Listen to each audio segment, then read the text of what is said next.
ಪ್ರಿಯ ವೀಕ್ಷಕರೇ ನಮಸ್ಕಾರ. ನಾನು ವೀರೇಶ್ ಗಡ್ಡಿಮಾಳ್. ಎಸ್ ನ್ಯೂಸ್ಗೆ ಸ್ವಾಗತ. ಇಂದಿನ ಮುಖ್ಯಾಂಶಗಳು. ಜೂನ್ ತಿಂಗಳ ಅಂತ್ಯದೊಳಗಾಗಿ ಟಿಬಿ ಡ್ಯಾಂ ಕ್ರಸ್ಟ್ ಗೇಟ್ಗಳ ಅಳವಡಿಕೆ ಅನುಮಾನ. ವೆಂಕಟರಾವ್ ನಾಡಗೌಡ. ವಿವಿಧ ಬೇಡಿಕೆಗಳ ಈಡೇರಿಕೆಗಾಗಿ ಕರ್ನಾಟಕ ದಲಿತ ಸಂಘರ್ಷ ಸಮಿತಿಯಿಂದ ಧರಣಿ ಸತ್ಯಾಗ್ರಹ. ಆರ್ಜಿ ಮೆಲೋಡಿ ಸ್ಟುಡಿಯೋದಲ್ಲಿ 8ನೇ ಬಂಟ ಸಂಗೊಳ್ಳಿ ರಾಯಣ್ಣನ ಧ್ವನಿ ಸುರುಳಿ ಬಿಡುಗಡೆ. ಯುವಕರು ಕ್ರೀಡಾ ಮನೋಭಾವ ಬೆಳೆಸಿಕೊಂಡು ಸಮಾಜದ ಆಸ್ತಿಯಾಗಿ ಯುವ ನಾಯಕ ವೀರೇಶನ್ ಉಪ್ಪಲದೊಡ್ಡಿ. ಹೋಲಿ ಫ್ಯಾಮಿಲಿ ಚರ್ಚಿನ ವಾರ್ಷಿಕೋತ್ಸವ, ಭಜನೆ, ಪ್ರಾರ್ಥನೆ, ನಗರದಲ್ಲಿ ಭವ್ಯ ಮೆರವಣಿಗೆ.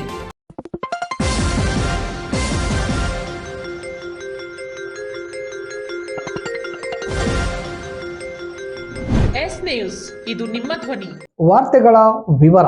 ರಾಯಚೂರು, ಕೊಪ್ಪಳ, ಬಳ್ಳಾರಿ, ವಿಜಯನಗರ ಜಿಲ್ಲೆಗಳ ಜನರ ಬದುಕಿನ ಜೀವನಾಡಿಯಾಗಿರುವ ಟಿಬಿ ಡ್ಯಾಮ್ನ ಕ್ರಸ್ಟ್ ಗೇಟ್ಗಳನ್ನು ಕೂಡಿಸಲಿಕ್ಕೆ ರಾಜ್ಯ ಸರ್ಕಾರ ಈಗಾಗಲೇ ಕೆಲಸವನ್ನು ಪ್ರಾರಂಭಿಸಬೇಕಿತ್ತು.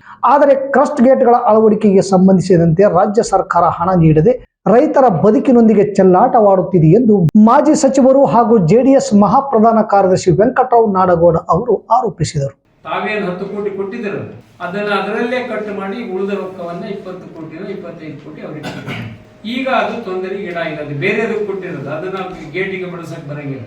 ಇವ್ರು ತಾವು ಕೊಟ್ಟ 10 ಕೋಟಿನ ಅದರಲ್ಲಿ ತಗೊಂಡ್ಬಿಟ್ಟಾರೆ. ಅಂದ್ರೆ ಇವರು ಎಷ್ಟು ಕಾಳಜಿ ಇದೆ ಕರ್ನಾಟಕ ಸರ್ಕಾರಕ್ಕೆ.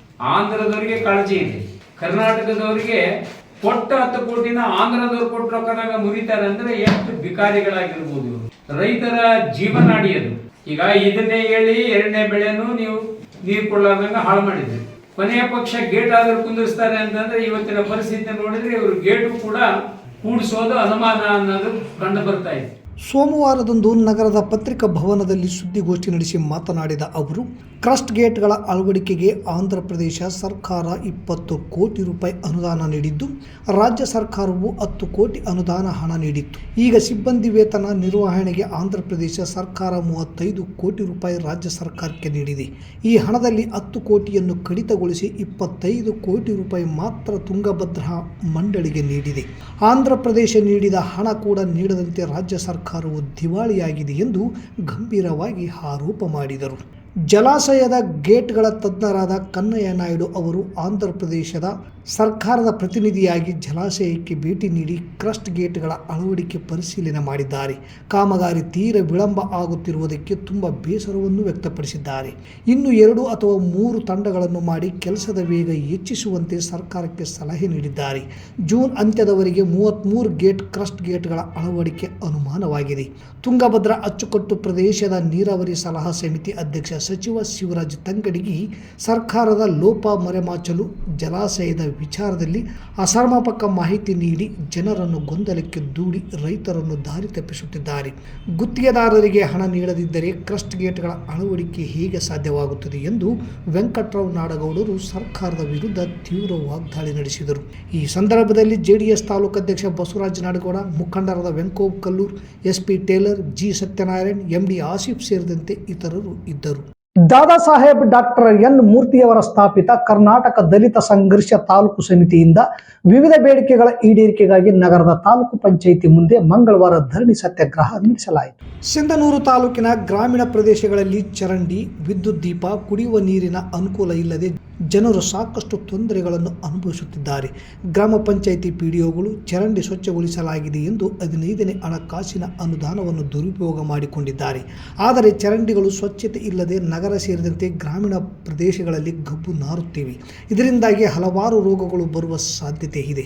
15ನೇ ಹಣಕಾಸು ಯೋಜನೆ ಅಡಿಯಲ್ಲಿ ಚರಂಡಿಗಳು ಸ್ವಚ್ಛಗೊಳಿಸಲು ತೆಗೆದುಕೊಂಡ ಕಾಮಗಾರಿಗಳ ಬಗ್ಗೆ ಸಂಪೂರ್ಣವಾಗಿ ತನಿಖೆ ಮಾಡಿ ತಪ್ಪಿತಸ್ಥ ಅಧಿಕಾರಿಗಳ ಮೇಲೆ ಕ್ರಮ ಕೈಗೊಳ್ಳಬೇಕು. ಶುದ್ಧ ಕುಡಿಯುವ ನೀರಿನ ಯೋಜನೆಯಾದ ಜೆಜೆಎಂ ಕಾಮಗಾರಿ ತಪಾಸಣೆ ನಡೆಸಬೇಕು. ಗ್ರಾಮೀಣ ಉದ್ಯೋಗ ಖಾತ್ರಿ ಯೋಜನೆಯಲ್ಲಿ ನಡೆದ ಭ್ರಷ್ಟಾಚಾರ ತನಿಖೆ ನಡೆಸಬೇಕು. ಪಿಡಿಒ ಕಾರ್ಯದರ್ಶಿಗಳು, ಸಿಬ್ಬಂದಿಗಳು ತಮಗೆ ವಹಿಸಿದ ಕೇಂದ್ರ ಸ್ಥಾನದಲ್ಲಿ ವಾಸ ಮಾಡಬೇಕು. ತಾಲೂಕಿನ ಲೆಕ್ಕ ಪರಿಶೋಧನಾ ಮಾಡುವ ಅಧಿಕಾರಿಗಳು ಸರಿಯಾಗಿ ತಪಾಸಣೆ ಮಾಡದೆ ತಪ್ಪು ವರದಿ ನೀಡುವ ಅಧಿಕಾರಿಗಳ ಮೇಲೆ ಕ್ರಮ ಕೈಗೊಳ್ಳಬೇಕು. ವಿವಿಧ ಗ್ರಾಮಗಳಲ್ಲಿ ಬಾಡಿಗೆ ಕಟ್ಟಡಗಳಲ್ಲಿ ನಡೆಯುವ ಅಂಗನವಾಡಿ ಕೇಂದ್ರಗಳ ಬಾಡಿಗೆಯಲ್ಲಿ ಅಧಿಕಾರಿಗಳು ಸರ್ಕಾರಕ್ಕೆ ತಪ್ಪು ಮಾಹಿತಿ ನೀಡಿ ಹಣ ದುರುಪಯೋಗ ಮಾಡಿಕೊಳ್ಳುತ್ತಿದ್ದಾರೆ. ಆದರೆ ಅನೇಕ ಗ್ರಾಮಗಳಲ್ಲಿ ಟಿನ್ ಶೆಡ್ಗಳಲ್ಲಿ ಅಂಗನವಾಡಿ ಕೇಂದ್ರಗಳು ನಡೆಯುತ್ತಿವೆ. ಹೀಗೆ ಅನೇಕ ಬೇಡಿಕೆಗಳನ್ನು ಈಡೇರಿಸುವಂತೆ ಆಗ್ರಹಿಸಿ ಧರಣಿ ಸತ್ಯಾಗ್ರಹ ನಡೆಸಿದರು.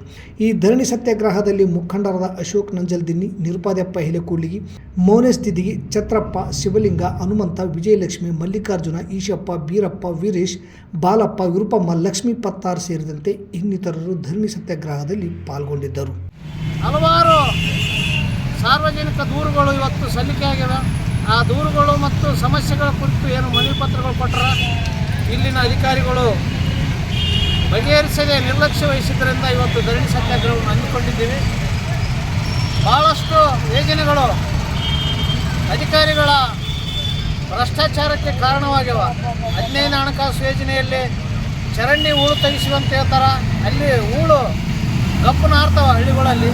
ವಿದ್ಯುತ್ ದೀಪ ಹಾಕಿವಂತ ಹೇಳ್ತಾರೆ, ಅಲ್ಲಿ ಕತ್ತಲೆ ತುಂಬಿ ಹೋಗೈತೆ ಹಳ್ಳಿಗಳಲ್ಲಿ, ವಿದ್ಯುತ್ ದೀಪನ ಕಾಣಗಲ್ಲ. ಚರಂಡಿ ನಿರ್ಮಾಣ ಮಾಡಿವಂತ ಹೇಳ್ತಾರೆ, ಚರಂಡಿಗಳಿಲ್ಲ. ರಸ್ತೆ ನಿರ್ಮಾಣ ಅಂತ ಹೇಳ್ತಾರೆ, ರಸ್ತೆಗಳಿಲ್ಲ. ಬಂದಂಥ ಹಣವನ್ನೆಲ್ಲ ಅಧಿಕಾರಿಗಳು, ಗ್ರಾಮ ಪಂಚಾಯತಿ ಅಧಿಕಾರಿಗಳು, PDO ಇವೆಲ್ಲ ಸೇರಿ ಭ್ರಷ್ಟಾಚಾರ ಮಾಡಿದ್ದು. ಆ ಕುರಿತು ತನಿಖೆ ಮಾಡ್ಬೇಕಂತೇಳಿ ಭಾಳಷ್ಟು ನಮ್ಮ ಸಂಘಟನೆಯ ಗ್ರಾಮ ಮಟ್ಟದ, ತಾಲೂಕು ಮಟ್ಟದ ಪದಾಧಿಕಾರಿಗಳು ದೂರು ಸಲ್ಲಿಸಿದ್ದು. ಆ ಒಂದು ನಿಟ್ಟಿನಲ್ಲಿ ಕ್ರಮಕ್ಕೆ ಆಗ್ರಹಿಸಿ ಇವತ್ತು ಧರಣಿ ಸತ್ಯಾಗ್ರಹವನ್ನು ಹಮ್ಮಿಕೊಂಡಿದ್ದೀವಿ. ಇಲ್ಲಿ ಬಂದಿದ್ದು ಇಷ್ಟು ಜನ ಬಂದಿದ್ದು ಉದ್ದೇಶ ಏನಂತಂದರೆ ಅವ್ರವ್ರು ಇರ್ತಕ್ಕಂಥ ಹಳ್ಳಿಗಳಲ್ಲಿ ಏನು ಕೆಲಸ ಆಗ್ತಾ ಇಲ್ಲ ಅನ್ನೋದು ಒಂದು ವಿಷಯ.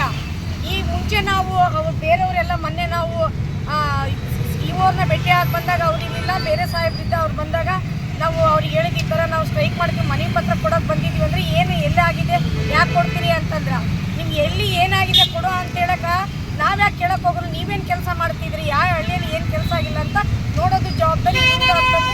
ಸುಮಾರು ಮುಖಂಡರೆಲ್ಲ ಬಂದು ಹೇಳಿದ್ರು, ನಮ್ಮ ಹಳ್ಳಿಯಲ್ಲಿ ಏನು ಕೆಲಸ ಆಗ್ತಿಲ್ಲ, ಚರಂಡಿ ಇಲ್ಲ, ಬೀದಿ ಲೈಟ್ಗಳು ಇಲ್ಲ, ಕಾಮಗಾರಿಗಳು ಆಗ್ತಿಲ್ಲ, ಆಮೇಲೆ ಸ್ವಚ್ಛತಾವಾದ ನೀರಿಲ್ಲ, ಜನರು ಇವತ್ತು ಏನು ಕೇಳ್ತಾ ಇಲ್ಲ ಅಂತ ನಾವೆಲ್ಲ ಅವರ ಅಳಲು ಅವತ್ತು ಅವರು ತೋಡ್ಕೊಂಡ್ವಿ, ಇವತ್ತು ನಾವು ತೋಡ್ಕೊಳ್ತಾ ಇದ್ದೀವಿ. ಇದಕ್ಕೆ ನಗರದ ಬಸವೇಶ್ವರ ವೃತ್ತದ ಹತ್ತಿರವಿರುವ RJ ಮೆಲೋಡಿಸ್ ಕರೋಕೆ ಸ್ಟುಡಿಯೋದಲ್ಲಿ ಸಾಹಿತಿ ಬಸವರಾಜ್ ಗಾಳಿ ಇವರು ರಚಿಸಿದ ಸಂಗೊಳ್ಳಿ ರಾಯಣ್ಣನ ಕುರಿತಾದ ಸಾಹಿತ್ಯವನ್ನು ತಾಲೂಕಿನ ಗೌಡನಭಾವಿಯ ಗ್ಯಾಂಗ್ಮನ್ ಬಸಪ್ಪ ಇವರ ಧ್ವನಿಯಲ್ಲಿ ಮೂಡಿಬಂದ ಧ್ವನಿ ಸುರುಳಿಯ ಧ್ವನಿ ಮುದ್ರಣವನ್ನು ಬಿಜೆಪಿಯ ನಗರ ಮಂಡಲದ ಅಧ್ಯಕ್ಷರಾದ ಸಿದ್ದರಾಮೇಶ್ ಮನ್ನಾಪುರ್ ಬಿಡುಗಡೆಗೊಳಿಸಿದರು.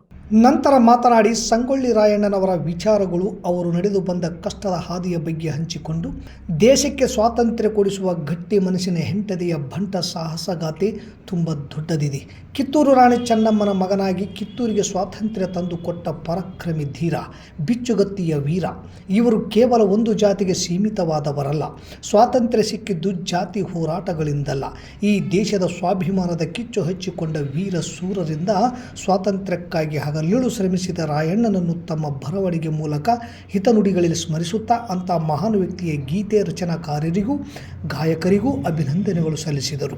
ತದನಂತರ ನಿವೃತ್ತ ಶಿಕ್ಷಕರಾದ ವೆಂಕನಗೌಡ ವಟಗಲ್ ಮಾತನಾಡಿ, ಸಿಂಧನೂರಿನಲ್ಲಿ ಸಂಗೀತ, ಸಾಹಿತ್ಯ, ಶಿಕ್ಷಣ ಹಾಗೂ ಇತರೆ ಎಲ್ಲ ಕ್ಷೇತ್ರದಲ್ಲಿ ಪ್ರತಿಭೆಗಳಿವೆ. ಸಮಯಕ್ಕೆ ಸರಿಯಾಗಿ ಮಾರ್ಗದರ್ಶನ, ಸಲಹೆ, ಸಹಕಾರ ಕಲಾವಿದರಿಗೆ ಬೇಕಾಗಿದೆ. ಹಳ್ಳಿ ಪ್ರತಿಭೆಗಳು ಪಟ್ಟಣದಲ್ಲಿ ಗೂಡು ಕಟ್ಟಿಕೊಳ್ಳಲು ಹಳ್ಳಿಯಿಂದ ದಿಲ್ಲಿಯವರೆಗೆ ತಮ್ಮ ಪ್ರತಿಭೆಯ ಪ್ರದರ್ಶನಕ್ಕಾಗಿ ಹರಸಾಹಸ ಪಡುತ್ತಿದ್ದಾರೆ. ಸಂಗೀತ, ಸಾಹಿತ್ಯ, ಕಲೆಯ ಆಸಕ್ತರಿಗೆ ನೆರಳು ಬೇಕಾಗಿದೆ. ಸಂಬಂಧಿಸಿದ ಅಧಿಕಾರಿಗಳು, ಜನಪ್ರತಿನಿಧಿಗಳು ಗಮನ ಹರಿಸಬೇಕು ಎಂದರು. ಈ ಸಂದರ್ಭದಲ್ಲಿ ಮುಖಂಡರಾದ Shekharappa Sukalpete, RJ melodies karaoke studio ಸಂಸ್ಥಾಪಕರಾದ ಉಮಾ ವೀರೇಶ್ ದೇವರಮನಿ, ನರಸಮ್ಮ, ಭಜನಾ ಕಲಾವಿದರಾದ ತಿಮ್ಮಣ್ಣ ಸಾಗರ ಕ್ಯಾಂಪ್, ಅಮರೇಶ್ ದಿದ್ದಿಗಿ, ಬಸವರಾಜ್ ಕೋಳ್ಬಾಳ್, ರಮೇಶ್, ಗುರುರಾಜ್, ಶಾಮಿದ್, ಸಲೀಂ, ಕಾಸಿಂ, ಮಲ್ಲಯ್ಯಸ್ವಾಮಿ ಮುಳ್ಳೂರು ಸೇರಿದಂತೆ ಅನೇಕ ಕಲಾವಿದರು, ಹಿರಿಯರು ಭಾಗವಹಿಸಿದ್ದರು. ವೀರೇಶ್ ದೇವರಮನಿ ನಿರೂಪಿಸಿದರು. ಇವತ್ತು ವಿಶೇಷವಾಗಿರ್ತಕ್ಕಂಥದ್ದು 2 ಕಾರ್ಯಕ್ರಮಗಳು ಇವತ್ತಿನ ದಿನ. ಒಂದು ಗಣರಾಜ್ಯೋತ್ಸವ ದಿನ, ಇನ್ನೊಂದು ಸಂಗೊಳ್ಳಿ ರಾಯಣ್ಣನವರ ಹುತಾತ್ಮರಾಗಿರ್ತಕ್ಕಂಥ ದಿನ, ಅವರ ಪುಣ್ಯತಿಥಿ ಅಂತಲೂ ನಾವು ಕರೀಬಹುದು. ಒಂದು ಗಣರಾಜ್ಯೋತ್ಸವ ದಿನದ ಅದರ ಒಂದು ಅರ್ಥ ಏನಂತಂದ್ರೆ ಸಂವಿಧಾನವನ್ನ ರಚನೆ ಮಾಡಿರ್ತಕ್ಕಂಥ ದಿನ. ಹಾಗಾಗಿ ಅಂದು ನಮಗೆ ಸ್ವತಂತ್ರ ಸಿಕ್ಕ ಮೇಲೆ ನಮಗೂ ಒಂದು ಸಂವಿಧಾನ ಬೇಕು, ಒಂದು ಕಾನೂನು ಬೇಕು. ನಾವು ಬ್ರಿಟಿಷರ ಕಾನೂನಿನ ಜೊತೆ ಹೋಗೋದು ಬೇಡ ಅಂತೇಳಿ ಅಂದಿನ ಎಲ್ಲ ಸ್ವತಂತ್ರ ಸೇನಾನಿಗಳೆಲ್ಲರೂ ಸೇರಿ ಡಾಕ್ಟರ್ BR ಅಂಬೇಡ್ಕರ್ ಅವರ ಒಂದು ಸಮಿತಿಯನ್ನು ರಚನೆ ಮಾಡಿ, ಆ ಸಮಿತಿಯಲ್ಲಿ 2 ವರ್ಷ 11 ತಿಂಗಳು 18 ದಿನಗಳ ಕಾಲ ಆ ಒಂದು ಸಂವಿಧಾನವನ್ನ ರಚನೆ ಮಾಡಿ ಇಂದು ಅಂದ್ರೆ ಜನವರಿ 26ರಂದು ಅದನ್ನ ಈ ನಾಡಿಗೆ ಕೊಟ್ಟಿರ್ತಕ್ಕಂಥದ್ದು. ನಾವು ಇವತ್ತು ಅಂಬೇಡ್ಕರ್ ಅವರನ್ನು ನೆನೆಬೇಕು. ಅದೇ ರೀತಿ ಸಂಗೊಳ್ಳಿ ರಾಯಣ್ಣನವರ ಹುತಾತ್ಮರಾಗಿರ್ತಕ್ಕಂಥದ್ದು, ಅವರನ್ನ ಗಲ್ಲಿಗೇರಿಸಿರ್ತಕ್ಕಂಥದ್ದು. ಕ್ರೀಡೆಯಲ್ಲಿ ಗ್ರಾಮೀಣ ಪ್ರತಿಭೆಗಳು ರಾಜ್ಯ ಮತ್ತು ರಾಷ್ಟ್ರ ಮಟ್ಟದಲ್ಲಿ ಗುರುತಿಸಿಕೊಂಡು ಜಿಲ್ಲೆ, ತಾಲೂಕು, ತಮ್ಮ ಊರಿನ ಹೆಸರನ್ನು ಉಳಿಸುವಂತಾಗಬೇಕು. ಯುವಕರು ಕ್ರೀಡಾ ಚಟುವಟಿಕೆಗಳಲ್ಲಿ ಅತಿ ಹೆಚ್ಚು ತೊಡಗಿಕೊಳ್ಳುವುದರಿಂದ ಜೀವನದಲ್ಲಿ ಶಿಸ್ತು ಮತ್ತು ಗುರಿ ತಲುಪುವ ಛಲ ಮೂಡುತ್ತದೆ ಎಂದು ವಿರುಪಾಪುರ ಜಿಲ್ಲಾ ಪಂಚಾಯತ್ ಮೀಸಲು ಕ್ಷೇತ್ರದ ಸೇವಾ ಆಕಾಂಕ್ಷಿಯಾದ ಯುವ ನಾಯಕ ವೀರೇಶ್ ಎನ್ ಉಪ್ಪಲದೊಡ್ಡಿ ಕರೆ ನೀಡಿದರು. ಸಿಂಧನೂರು ತಾಲೂಕಿನ ಮಸ್ಕಿ ವಿಧಾನಸಭಾ ಕ್ಷೇತ್ರದ ಅರಳಹಳ್ಳಿ ಗ್ರಾಮದಲ್ಲಿ ಹಮ್ಮಿಕೊಂಡಿದ್ದ ಕಬಡ್ಡಿ ಪಂದ್ಯಾವಳಿಯಲ್ಲಿ ಸ್ಪರ್ಧಾರ್ಥಿಗಳಾಗಿ ಭಾಗವಹಿಸಿದ್ದ ಎಲ್ಲ ಕ್ರೀಡಾಪಟುಗಳಿಗೆ ಉಚಿತವಾಗಿ ಟೀ ಶರ್ಟ್ ವಿತರಿಸಿ ಕಬಡ್ಡಿ ಪಂದ್ಯಕ್ಕೆ ಚಾಲನೆ ನೀಡಿ ಮಾತನಾಡಿದ ಅವರು, ಈ ಭಾರತ ದೇಶ ಯುವಕರ ದೇಶ, ಸಮಾಜದ ಕೊಂಡಿ ಇದ್ದ ಹಾಗೆ ಪ್ರತಿಯೊಬ್ಬರಲ್ಲೂ ಕೂಡ ಕ್ರೀಡಾ ಮನೋಭಾವನೆ ಬರಬೇಕು. ಇಲ್ಲಿ ಸೋಲು ಗೆಲುವು ಮುಖ್ಯವಲ್ಲ, ಸ್ಪರ್ಧೆಯಲ್ಲಿ ಭಾಗವಹಿಸುವುದು ಬಹಳ ಮುಖ್ಯ. ಈ ದಿಶೆಯಲ್ಲಿ ಕ್ರೀಡಾ ಮನೋಭಾವ ಬೆಳೆಸಿಕೊಳ್ಳಿ. ಸಮಾಜಕ್ಕೆ ಮಾದರಿಯಾಗಿ ಕಲಿತ ಶಾಲೆಗೆ, ಶಿಕ್ಷಕರಿಗೆ ಹೆಸರು ತನ್ನಿ. ತಂದೆ ತಾಯಿ ಆಶೀರ್ವಾದ ಪಡೆದುಕೊಳ್ಳಿ. ಈ ಪ್ರಜಾಪ್ರಭುತ್ವದಲ್ಲಿ ಉತ್ತಮರಾಗಿ ಬಾಳಿ ಬದುಕಿ ಹಿರಿಯರನ್ನು ಪೂಜಿಸಿ ದುಡಿಯುವ ವರ್ಗಕ್ಕೆ, ರೈತರಿಗೆ ಗೌರವ ಕೊಡಿ ಎಂದರು. ಈ ವೇಳೆ ಕ್ರೀಡಾಪಟುಗಳು, ಗ್ರಾಮದ ಮುಖಂಡರು, ಮಹಿಳೆಯರು, ಪಾಲಕರು ಆಗಮಿಸಿ ಕ್ರೀಡಾಪಟುಗಳಿಗೆ ಪ್ರೋತ್ಸಾಹಿಸಿದರು. ಪವಿತ್ರ ಕುಟುಂಬವಾದ ಹೋಲಿ ಫ್ಯಾಮಿಲಿ ಚರ್ಚ್ನ ಪವಿತ್ರ ದೇವಾಲಯದ ವಾರ್ಷಿಕೋತ್ಸವದ ಹಬ್ಬ. ಈ ಹಬ್ಬದ ಪ್ರಯುಕ್ತ ನಗರದ ಪ್ರಮುಖ ಬೀದಿಗಳಲ್ಲಿ ಪವಿತ್ರ ಕುಟುಂಬದ ಕ್ರಿಸ್ತ ಯೇಸು, ಸಂತ ಜೋಸೆಫ್ ಹಾಗೂ ಮಾತೆ ಮರಿಯಾ ತೇರ ಅವರ ಪ್ರತಿಮೆಗಳೊಂದಿಗೆ ಭವ್ಯ ಮೆರವಣಿಗೆ ಆಯೋಜಿಸಲಾಗಿತ್ತು. ಭಕ್ತರು ಭಜನೆ ಪ್ರಾರ್ಥನೆಗಳೊಂದಿಗೆ ಪಾಲ್ಗೊಂಡಿದ್ದರು. ಈ ಮೆರವಣಿಗೆ ನಂತರ ಹಬ್ಬದ ವಿಶೇಷ ದಿವ್ಯ ಬಲಿ ಪೂಜೆಯನ್ನು ಅರ್ಪಿಸಲಾಯಿತು. ಈ ಪೂಜೆಗೆ ಸಿಂಧನೂರು ವಲಯದ ಶ್ರೇಷ್ಠ ಗುರುಗಳಾದ ಫಾದರ್ ಜ್ಞಾನಪ್ರಕಾಶ್ ಅವರು ನೇತೃತ್ವ ವಹಿಸಿದ್ದರು. ಇದೇ ವೇಳೆ ಸಿಂಧನೂರು ಮತ್ತು ಬಳ್ಳಾರಿ ಧರ್ಮ ಪ್ರಾಂತ್ಯದ ಅನೇಕ ಗುರುಗಳು ಪೂಜೆಯಲ್ಲಿ ಭಾಗವಹಿಸಿದ್ದರು. ಪೂಜೆಯ ನಂತರ ಭಕ್ತರಿಗೆ ಮಹಾಪ್ರಸಾದವನ್ನು ವಿತರಿಸಲಾಯಿತು. ಈ ಹಬ್ಬದ ಆಚರಣೆಯಿಂದ ಸಮುದಾಯದಲ್ಲಿ ಆಧ್ಯಾತ್ಮಿಕ ಉತ್ಸಾಹ ಮತ್ತು ಐಕ್ಯತೆಯನ್ನು ಹೆಚ್ಚಿಸಿತು. ಇಲ್ಲಿಗೆ ವಾರ್ತಾ ಪ್ರಸಾರ ಮುಕ್ತಾಯವಾಯಿತು. ನಿರಂತರ ಸುದ್ದಿಗಾಗಿ ವೀಕ್ಷಿಸಿ ಎಸ್ ನ್ಯೂಸ್. ಇದು ನಿಮ್ಮ ಧ್ವನಿ. ನಮಸ್ಕಾರ.